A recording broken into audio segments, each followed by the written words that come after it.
Bienvenidos al resumen de la lección de escuela sabática para el sábado 16 de abril del 2022 titulado Caín y su legado.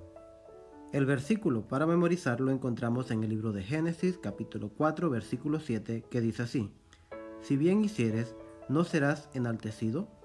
Y si no hicieres bien, el pecado está a la puerta. Con todo esto, a ti será su deseo, y tú te enseñorearás de él. Génesis 4:7. En el libro de Génesis capítulo 4, el siguiente capítulo de la historia humana presenta el primer nacimiento que anuncia la salvación mesiánica y el primer acto de violencia y muerte. Los eventos dan una idea de cómo será la vida humana después de la caída, es decir, una mezcla de vida y muerte.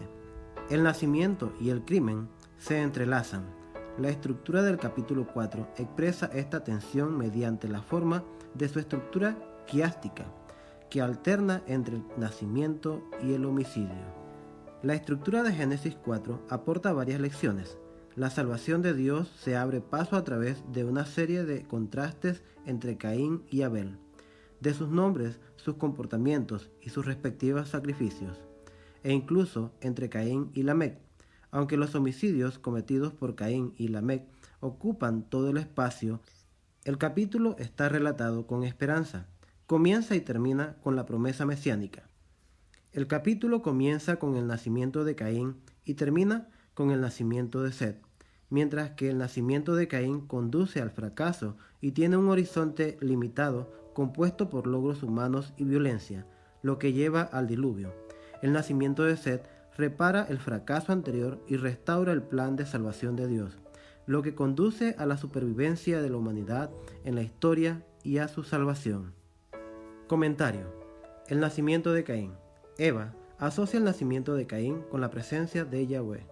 La mujer es la primera persona que menciona el nombre del Señor. Ella creía que Dios mismo había descendido y se había convertido en aquel a quien ella había dado a luz. He dado a luz a un hijo varón. El Señor. Génesis 4:1. Esta traducción literal se justifica sobre la base de la gramática, porque el nombre de Dios, Yahweh, se introduce con la misma palabra, Ed, que introduce el nombre de Caín. De hecho, todos los nombres personales de este versículo, Eva, Caín y Yahweh, comienzan con esta partícula.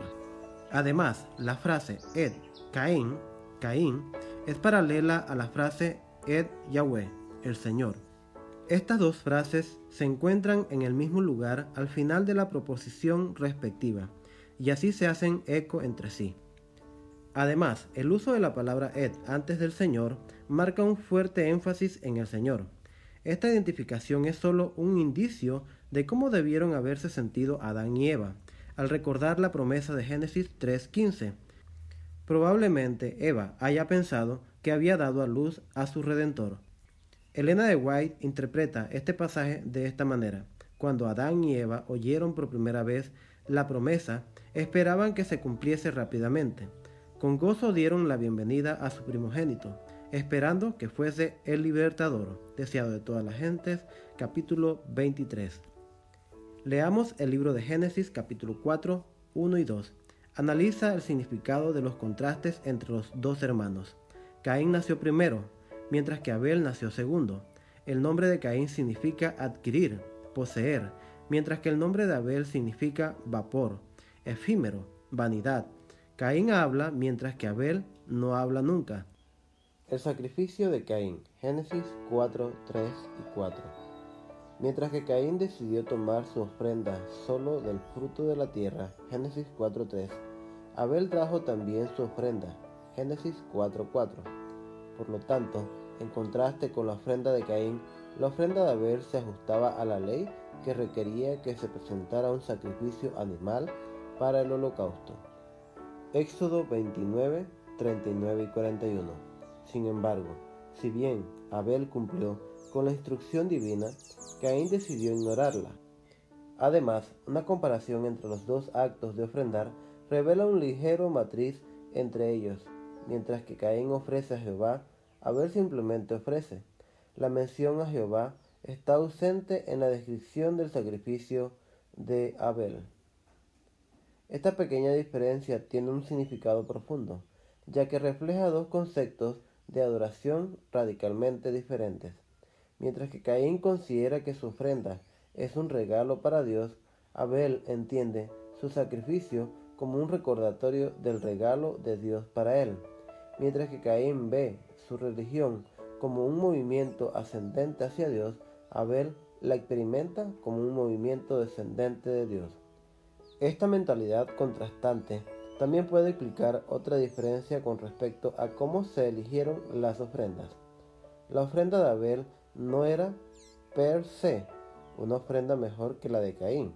De hecho, el fruto de Caín pudo haber sido incluso un mejor producto que la oveja provista por Abel.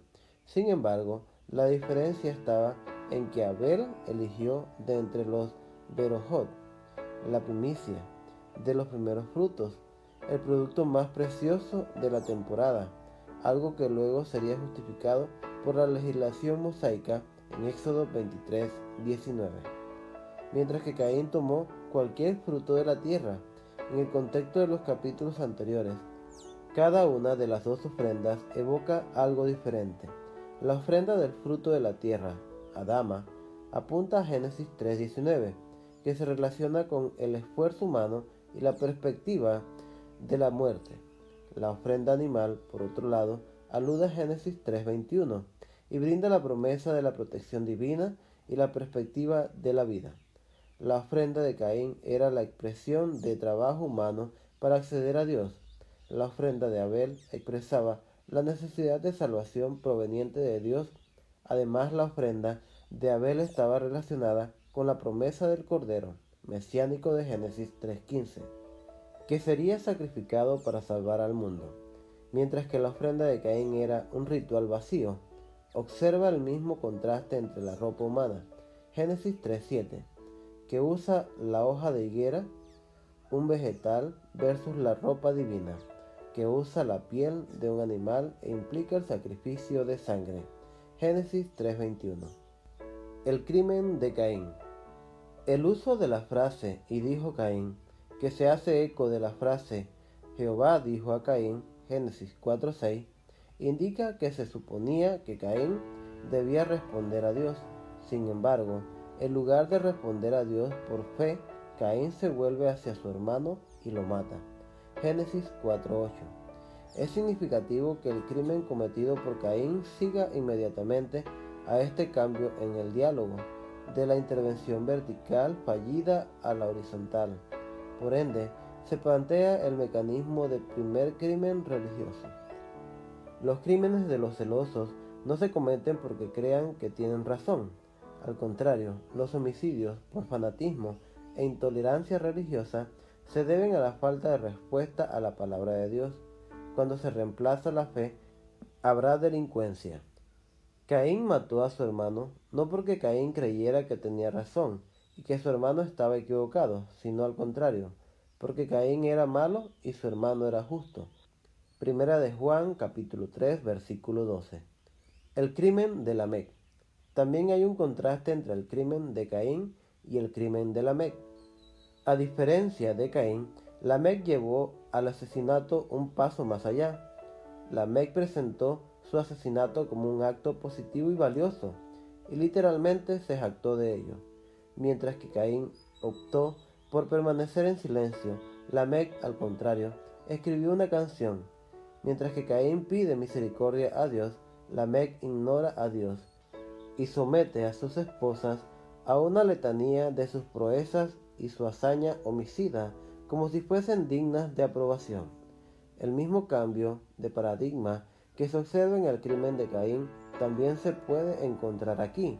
El fracaso en la relación vertical Dios-hombre da paso a un violento giro contra otro ser humano.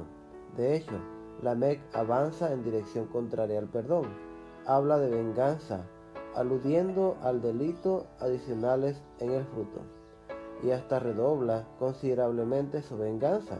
Mientras que Caín será vengado solo 7 veces, Lamec exige un aumento de 70 veces 7. Es admirable que Jesús juegue con la misma intensificación del número 7 para exhortar al perdón. Mateo 18, 21 al 22. El nacimiento de Set. La repetición de la primera frase que presenta el nacimiento del primogénito Caín, Génesis 4.1, sugiere una vuelta al comienzo. Además, la repetición de la frase de nuevo vincula al nacimiento de Set, se hace eco de él otra vez, asociado con el nacimiento de Abel, Génesis 4.2. Por lo tanto, la palabra de nuevo vuelve a conectar la línea de la historia interrumpida en este punto. Set reemplazará a Abel. Esta idea también se registra en el nombre del nuevo hijo, Set, que significa poner en lugar de, como comentó Eva. Además, el verbo hebreo chat designado, que describe la designación de la simiente en Eva, es el mismo verbo que describe la designación de Dios. Pondré chat, enemistad, entre la serpiente y la mujer. Génesis 3.15. Mediante esta alusión, Génesis 3.15, el autor bíblico apunta proféticamente al hito de la salvación manifestado en la encarnación divina de Jesucristo. Aplicación a la vida. Caín y Abel.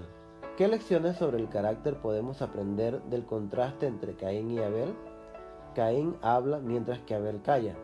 Caín es el primero, Abel el segundo. Caín es violento, Abel es la víctima. ¿Con quién se identifica usted y por qué? ¿Por qué Abel representa a los mártires de Dios? Apocalipsis 6, 9, 24. La ofrenda para Dios.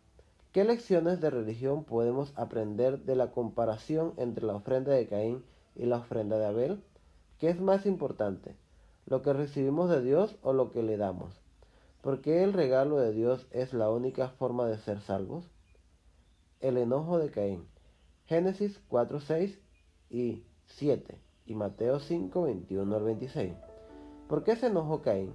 Recuerda la última vez que te enojaste. Analicen ese enojo y plantéense esa pregunta. ¿Cómo prepara el enojo el corazón humano para el asesinato? ¿Qué relación hay entre el fracaso religioso de Caín y su fracaso en la relación con su hermano? ¿Por qué el celo religioso a menudo conduce al asesinato? ¿Qué lección de dominio propio podemos aprender del mandato de Dios a Caín? El crimen de Lamec. Comparen los crímenes de Caín y Lamec.